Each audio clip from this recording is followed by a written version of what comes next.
Cari ospiti, cari studenti che ho tra l'altro visto stamattina in aula e caro Roberto, caro Andrea. Negli ultimi anni gli editori della rivista Archivum Historiae et Pontificie organizzano regolarmente degli eventi su temi particolari della storia pontificia. Sulle arti e gli artisti nella rete della diplomazia pontificia nel 2021, sui sinodi romani, consistori e congregazioni cardinalizie nel 2022, sul tema della sede vacante nel 2023 e oggi sulla predicazione dei papi tra antichità e Medioevo.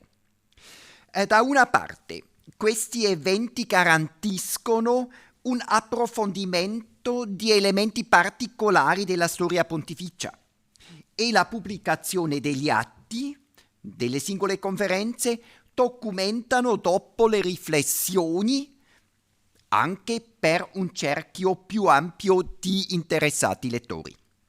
Dall'altra parte però i singoli temi ci guidano al di là del riferimento stretto ai pontefici, verso un incontro interdisciplinare, sia di carattere di storia dell'arte, sia di carattere di storia istituzionale e oggi si può dire anche di un carattere letterario. La facoltà di storia della Chiesa della Pontificia Università Gregoriana fu fondata nel 1932 con lo scopo esplicito di promuovere la storia pontificia. Pensiamo naturalmente spontaneamente che tale orientamento fosse stato per scontato. Quando si ripete una cosa ampiamente conosciuta, si dice in tedesco: forse adesso porto delle civette ad Atene. Cioè, forse lo sapete voi tutti. Ciononostante vorrei accennare che in verità i fondatori nel 1932 volevano creare un ponte, perché le origini della storiografia pontificia critica si trovano nella storiografia del protestantesimo culturale tedesco e non in un ambiente cattolico intransigente.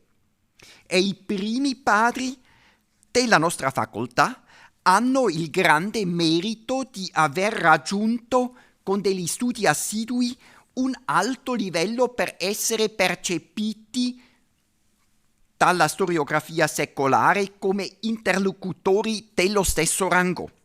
In altre parole, già negli anni 30 del Novecento dominava qui in questa casa una cultura del dialogo, dell'intercambio. E vediamo che questo atteggiamento rimane presente, o meglio detto, è garantito oggi di nuovo, naturalmente con dei temi che non si avrebbe scelto 90 anni fa. Che i papi predicavano sembra evidente, ma infatti, oltre le collezioni di Leone Magno e di Gregorio Magno, l'attività predicatrice specifica dei papi è poco conosciuta.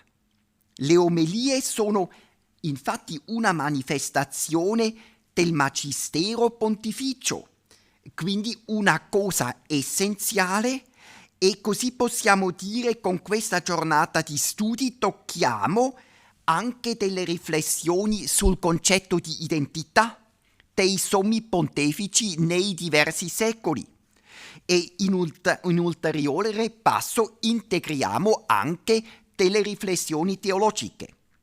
Quindi questo convegno è un arricchimento per la nostra facoltà, che riceve così un carattere particolare.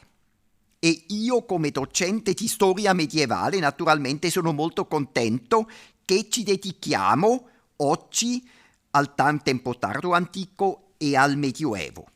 Per me è un grande piacere che concludiamo questo semestre con tale atto scientifico e sono convinto che noi tutti approfittiamo delle conoscenze e delle ricerche condivise dei singoli relatori. Tante grazie per questa organizzazione.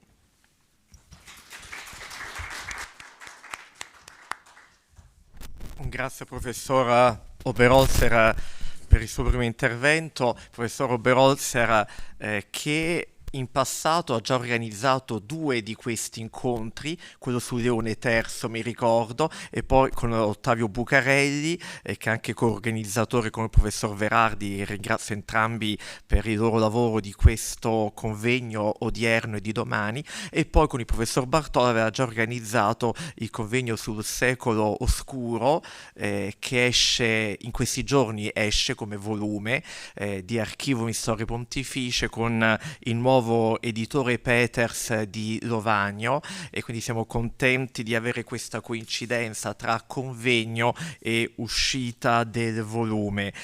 Il tema, come avete già sentito, riguarda l'antichità e il Medioevo. Da qualche anno abbiamo tentato di non soffermarci come convegni annuali su periodi ridotti di 1 o 2 secoli, che era così all'inizio delle nostre giornate di studio, ma abbiamo voluto preferire guardare sul lungo periodo, perché ci siamo resi conto che questo approccio è utile, innanzitutto perché negli ultimi anni i tanti studi settoriali specifici che hanno aiutato ad approfondire la conoscenza, dall'altra parte hanno portato una mancanza che è quella della sintesi. Tante volte anche per i testi da poter offrire nelle lezioni ai nostri studenti possiamo dare una lunga bibliografia, ma le sintesi ci mancano, e se non ci sono le sintesi almeno c'è bisogno di avere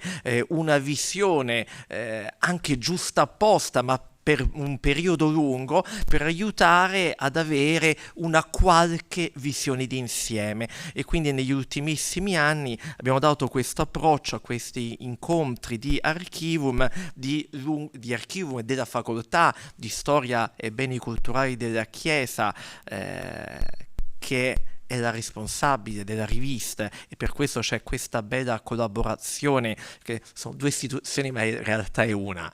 Si è tentato di proporre delle letture più di lungo periodo per aiutare a vedere e saper così confrontare. Per l'incontro di oggi sono contento che è un incontro ampio, perché abbiamo studiosi europei, nordamericani e asiatici.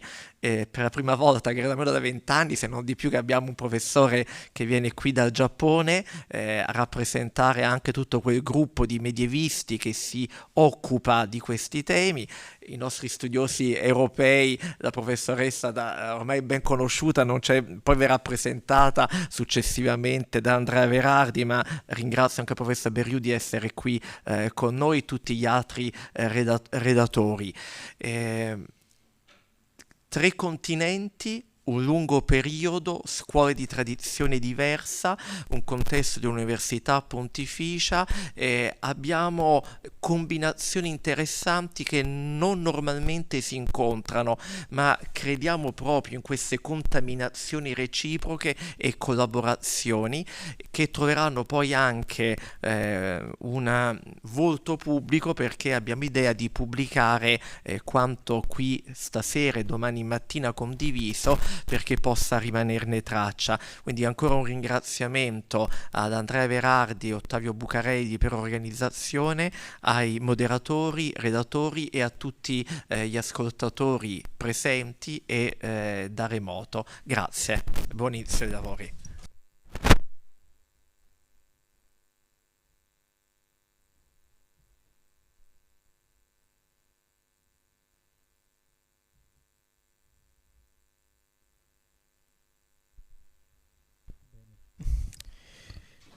Ringrazio anche a nome del direttore Bucarelli, il direttore Oberholzer e il direttore della rivista a Regoli per aver così bene introdotto la nostra iniziativa, e anche quello che cerchiamo di fare quotidianamente col lavoro all'interno della facoltà e con la rivista.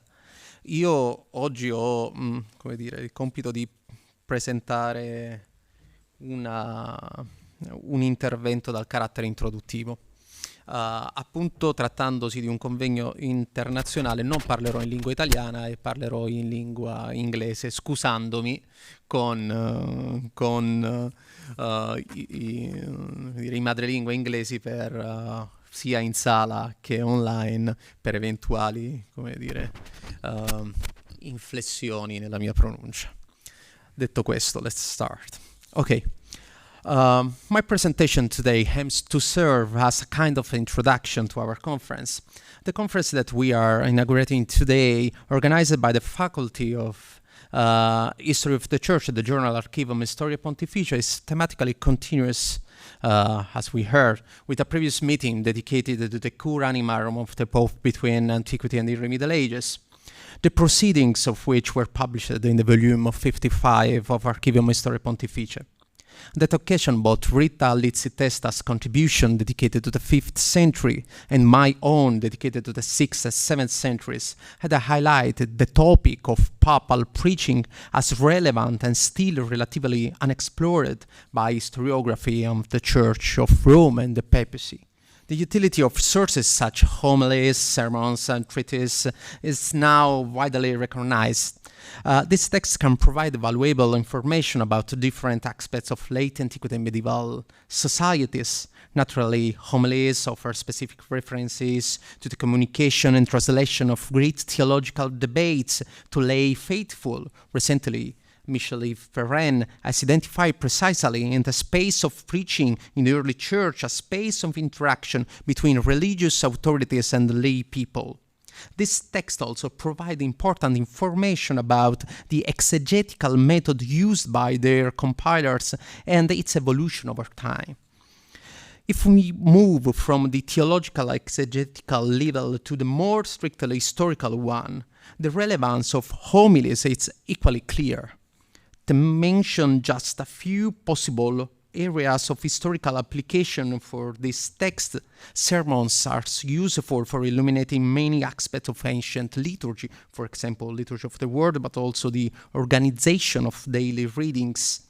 They can also offer some clues about the structures of sacred buildings and the function of some of them.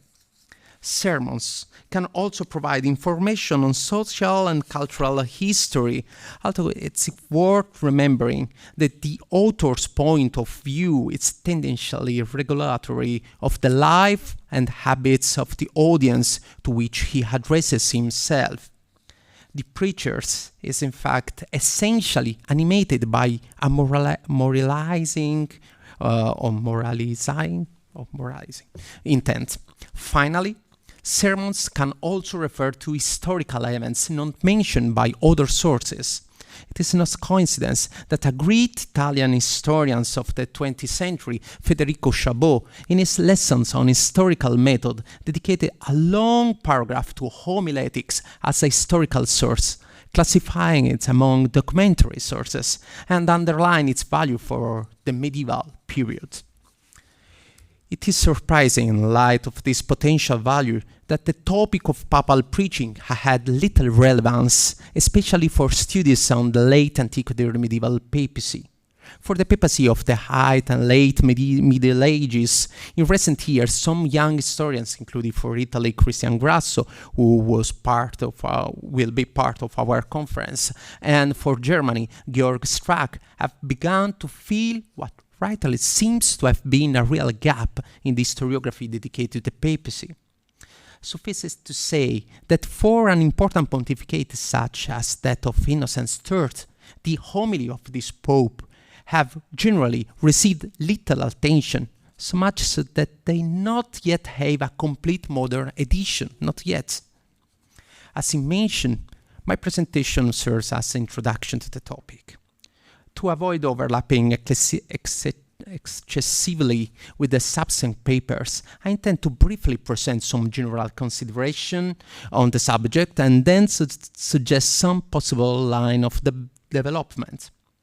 To address the proposed topic within the time available, I will present a first brief historiographical section.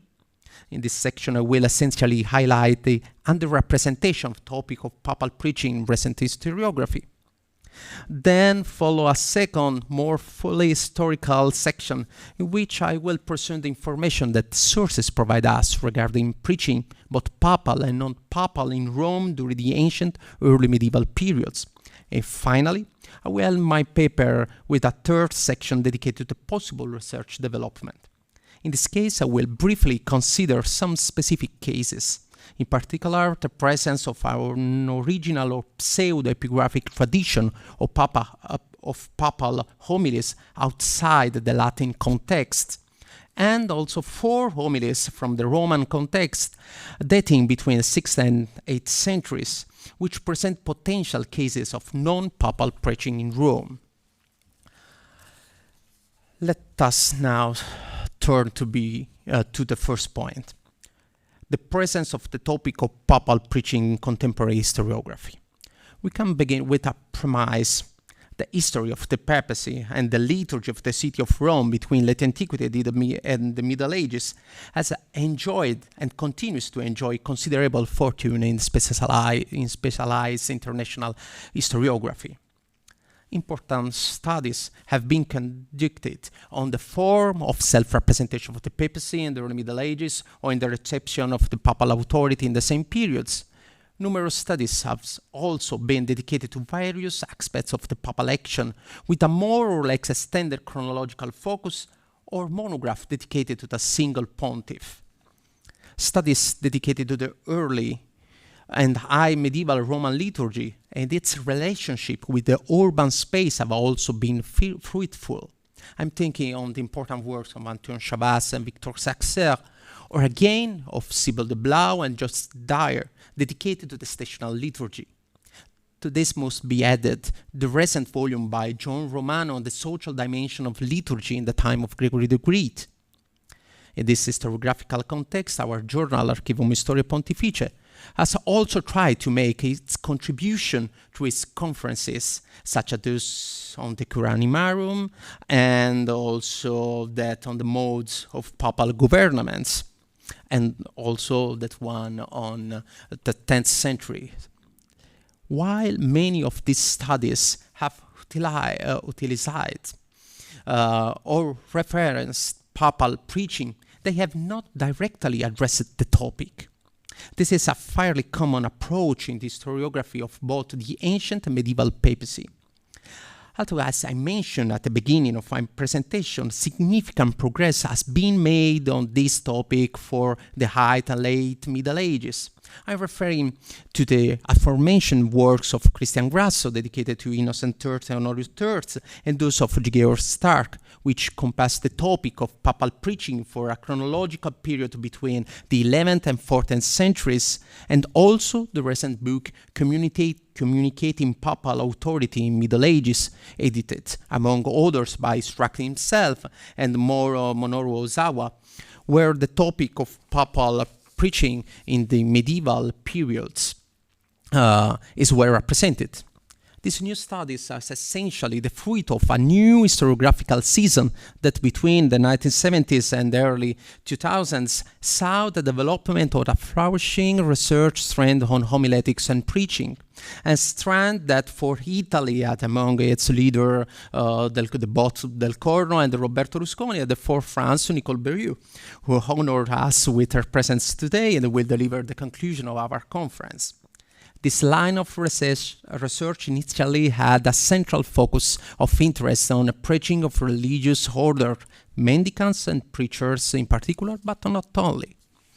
Although there have been specific references to the topic of papal homiletics, popes generally appear underrepresented, both in synthesis on the subject and in collective works that address specific aspects. 2 examples of this.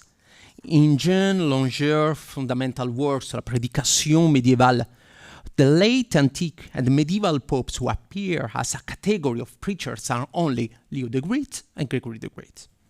In Longer's text, the situation improves only slightly, starting with Innocent III, with Honorius III, John 22nd, Clement VI.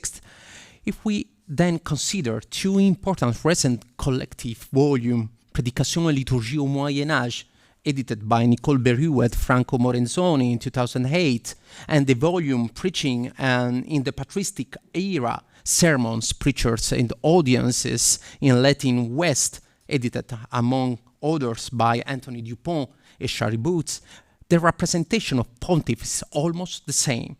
This should not be surprising. Scholar interests have been tendentially oriented by the sources at our disposal.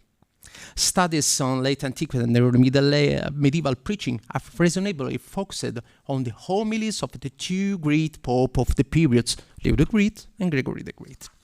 While for the high and late Middle Ages, some interest have been dedicated to the preaching of Pope on the occasion of the Crusade and to the homilies of Innocent III, before, of course, the most recent phase, which I said is trying to fill this historiographical gap. Confining ourselves to the ancient early medieval periods, the focus of historiography has been solely on the figures of Leo the Great and Gregory the Great. However, if it cannot be said that these two popes have exhausted the historians' interest in the more general relationship between the Church of Rome and the preaching in late antiquity and the early Middle Ages. In the absence of significant collections of homilies by other popes, historians have focused on another aspect of the questions: the rise in Rome of collection of homilies for liturgical use and the manuscripts that have transmitted them. Numerous studies edited in the mid-20th centuries by Reginald Gregoire, Antoine Chavas, Raymond Dété have enabled the extraction of these Roman texts between 6th, 7th, 8th, and 9th centuries based on later manuscript witnesses. Their studies have clarified some fundamental aspects of the liturgical structure of some of the oldest homiliaries at the time of their origin, and that provided insight the possible relationship between these texts and the structure of the early medieval Roman liturgy. They have also highlighted the coexistence of different homiliaries in the city, emphasizing the fact that each church or monastery could have its own peculiarities, even within an essentially shared liturgical framework. In their aforementioned volume edited by Nicole Berriou and Franco Morenzoni, alongside contribution expressly dedicated to Leo the Great and Gregory the Great, the topic of preaching in Rome, not only papal, appears in a dense contribution by Martin Morard entitled Quand la liturgie et puis sa prédication, which has addressed questions of the issue of the relationship between preaching and liturgy in Rome over the long Middle Ages through liturgical sources. Summing up this cursory and incomplete journey through more or less recent historiographical production, the impression of gets is that, except for the frequently quoted cases of Leo I and Gregory the Great, popes did not preach. Nothing seems to remain of any preaching prior to Leo, and practically nothing after Gregory, except, in this case, the collection of homilies from the past. A profound scholar of the history of the Church of Rome and the papacy, Monsignor Duchamp, in this regard argued for the early middle periods that in Rome the liturgical homily seemed to have been fallen into disuse fairly early. Is the situation really clear and negative as it appears to us from the historiography, or is this the perception of historians and ours due to the status of sources? Let us briefly move from the historiographical data to the sources of our disposal to evaluate the questions more closely from 2 points of view. On the one hand, the presence of papal homiletics in relation to the development of the phenomenon Latin Christian preaching in late antiquity and early Middle Ages. and the other hand, the question of whether and when Pope preached in period of our interest. With respect to the first point, it should be noted that by 319, Latin homiletics has very few attestation. It's only from the last decades of the 4th centuries that the situation began to improve. In this period, for Italy, we record the homilies of Chromazio of Aquileia, Gaudenzio of Brescia, Maximum of Turin, while in Africa the lion's share is played by Augustine. The subsequent phase, which marks in some way the apogee of late antiquity preaching, attests to numerous collections of homilies, including, in addition to those from Africa and the Merovingian Gaul, Rome, represented precisely by the production of Leo the Great, an era that probably also due to the social political upheavals that affected the Latin world will see the progressive end of the production in the West of authorial collection of homilies. It's a genre. In this phase of decline, we have in the first half of the century the copious production of Cesarius Farl in the Merovingian Gaul, and more importantly for our topic, the collection of homilies of Pope the Great at the end of the centuries. I've spoken of a crisis of the Latin homiletics genre because in the immediately following centuries, up until the Carolingian era, we witnessed the progressive disappearance in the tradition of homiletics text produced ex novo and circulating as the product of a well-defined author. We do not know if this depends only on an accident of the manuscript tradition or changes that occurred in the process of collecting and publishing homilies, or again on a rarefaction of public preaching in a liturgical context during the early Middle Ages. While it is true that we possess only a few texts of new Latin homilies dating to these periods, the centuries between 7th and 9th saw the rise of the collection of homilies useful for liturgical preaching. These are heterogeneous collections that systematize the homilies produced by the Greek Christian authors of the past and make them useful for the churches of the great cities, including Rome, but also by small peripheral communities. In this collection, the papacy is essentially represented with the homilies of Leo the Great and those of Gregory the Great. This also applied to the city of Rome. The oldest known Roman city homiliaries, Agimundus, Alanus, Farfa, and the Veronese homiliary, are certainly of Roman production, but are not composed solely of homilies by the two pontiffs. Indeed, they collect homilies of the principal authority of the past, primarily Augustine, but also Maximus of Turin, to name but a few. The situation does not change much, even when, within a framework of Carolingian liturgical uniformity and also of a widespread Romanization of the liturgy, the great homiletic collection for liturgical use produced by Paul the Deacon at the request of Charlemagne is, on the whole, traditional. More complete, certainly, but overall similar in the structure and in the choice of the author selected to the older homiliaries. But there is some things new. The homilies of Gregory the Great are more numerous than in the past, and the homilies by Bede the Venerable are also included. Bede is the only author of homilies of the post-patristic era to be perceived within the 9th centuries as an authority necessary for his homilies to be included in the homiletic text in the homiliaries. In light of this brief overview of the presence of homiletics in Latin tradition, one might think that popes, and to a certain extent also to the presbyter of Rome in general, did not preach, except for the exceptional cases of Leo the Great, Leo and Gregory, mentioned several times. In reality, except for exceptional cases, the production of the romances develops in perfect uniformity with the tendencies of the other Latin episcopal see. The exception is Augustine, always. Our disappointment with the reading of the Roman data could have been distorted also by the desire to find a reflection of preaching of the new role assumed by the papacy at the ecclesiastical level from the 5th centuries onwards. Yet, if we move to the text from the textual tradition of the papal homilies to the sources that mention liturgical preaching to the people in Rome, the situation does not seem to correspond entirely to the reality.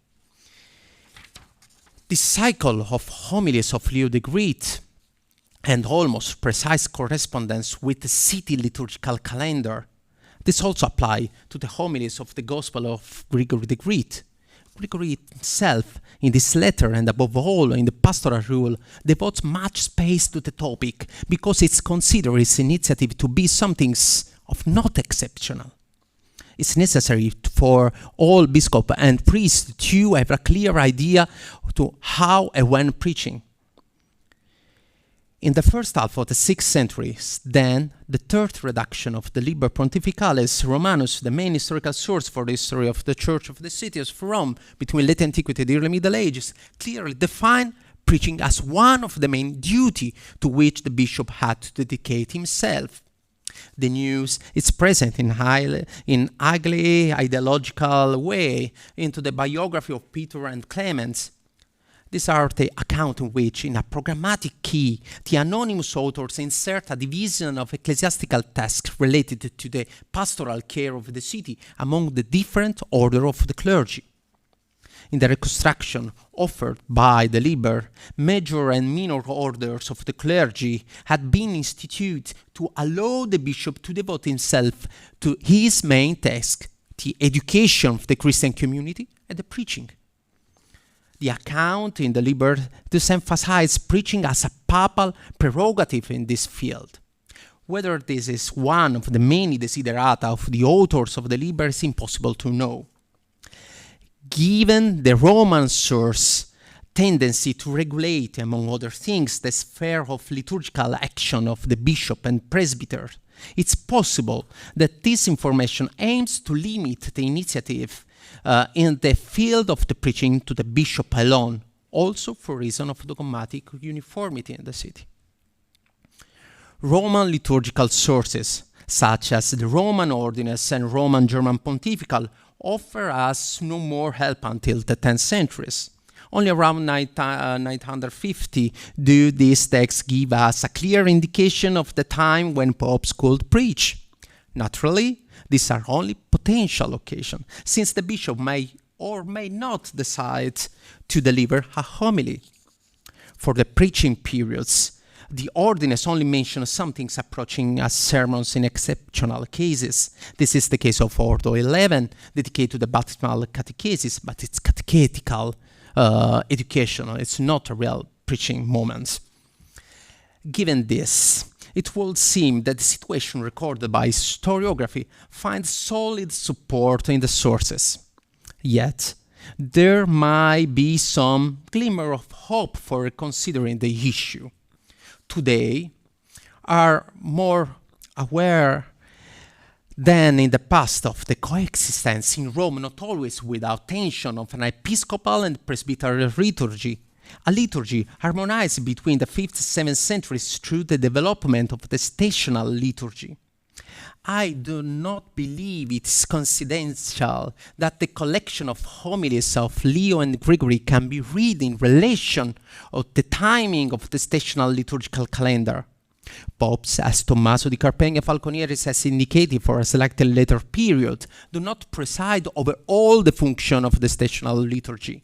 This could explain some variation between the cycle of homilies recorded in the two great homiletic collections of Leo and Gregory and the list of Roman liturgical stations.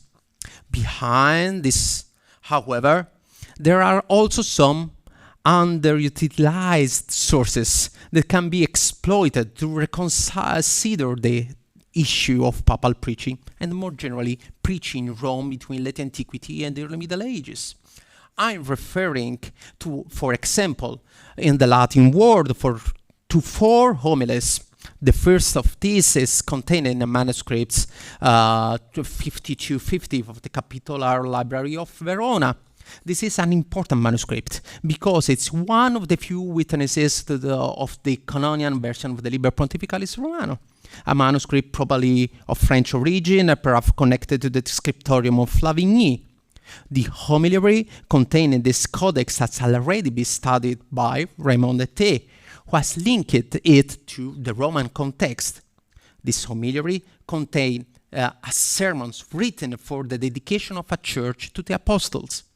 So far, so good, where is not for the fact that the person indicated in the patron of the basilica, in a certain Evasius, a bishop or abbot otherwise unknown. Before Ete, the name had been interpreted as a corruption of Pelagius, that is Pelagius II, but the French historians, with good arguments, rejected this interpretation. If we consider the coexistence of a double liturgical structure in the city of Rome, we may not necessarily seek to trace the name of Evasius back to that of a known pontiff, and we may consider the possibility that in this case we may dealing with a bishop or an abbot active in Rome in 6th century and not mentioned by other sources. The homily for dedication of a church to the apostle, it's not the only element to be used to reason about the practice of preaching in Rome between late antiquity and the early Middle Ages. In 1950s, in volume 9 of the Corpus Christianorum Serie Latina, 3 homilies by an anonymous Roman archdeacon were published dating between the 5th and 6th centuries. This text, studied in the late 1960s by François Bussigny, are more than just homilies. They are postulaciones to the people, to those who were penitents, and to the Pope himself, pronounced on Maundy Thursday by the Archdeacon of the Roman Church.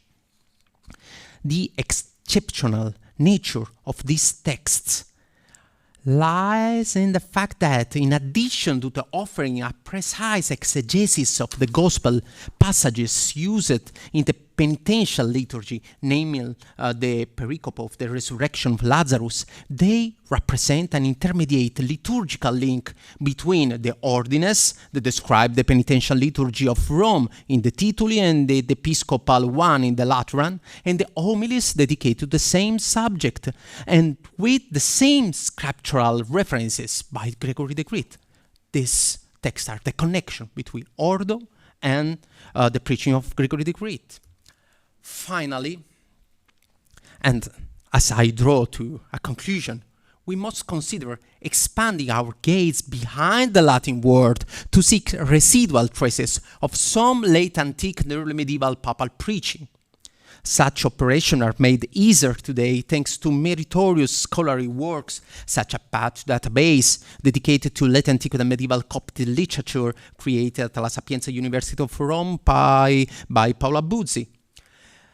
By querying the database, in fact, there are 4 occurrences of homilies attributed to a bishop of Rome, to which is added a homily attribute to Hippolytus of Rome, still under study. That's also one. This is an Evasius something else, also in the Coptic tradition. Of these 4 homilies, 3 are probably pseudepigraphic and are attributed to Popes Celestinus and Liberius.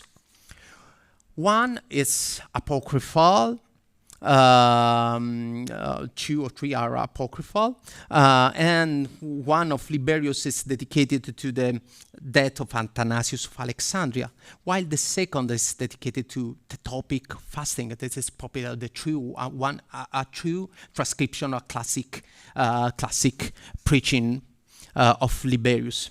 The other 2 homilies are attributed to Pope Celestine first, and that's both probably apocryphal.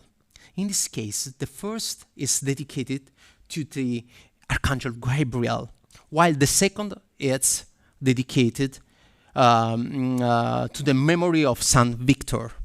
Among these 4 new items of homiletics text, 2 attributed Celestine are noteworthy. Both are introduced by a brief report, speak of a text delivered publicly, indicate the occasion on which it was delivered, and the place and the audience that had attended it. Moreover, the important topic that have been discussed are reported. We know that in the ancient time, notary recover and use connected notice of the preaching before the publication. Certainly, it's possible that those reports are a representation of a Roman reality, even an invented one, according to the Alexandrian practice of preaching. However, it is significant that in a geo-ecclesiological context of interrelationship between a Church of Rome and that of Alexandria, the Bishop of Rome had the same preaching skills and the same aptitude for preaching, at least potentially, as his Eastern peers. It's not only necessary to broaden. It's only necessary to broaden the horizon of our gaze to potentially have new data to reconsider the question of papal preaching in Rome between late antiquity and the early Middle Ages. The cursory opening to the Coptic world, but this could probably also happen by searching in the Greek tradition, has in fact allowed us to identify, even if only potentially, some late antiquity homiletics texts presented as having been delivered by a pope, adding at least one name to the traditional diad that only contemplated Leo and Gregory among the popes who had held homilies in the ancient time. I believe that what has been said so far offers a glimpse of possible avenues for development on this topic. Research development that involve the need to systematize the information of our disposal and to proceed with a collection of manuscripts, not only liturgical one. We have canonical manuscripts that had the news of homilies of Leo IV. Is probably a misunderstanding, but it's interesting that they use the concept of homilies to support some ecclesiastical strategies in order to record possible texts that have escaped the radar of historians and are still preserved between the pages of manuscripts both in West and the East. Thank you.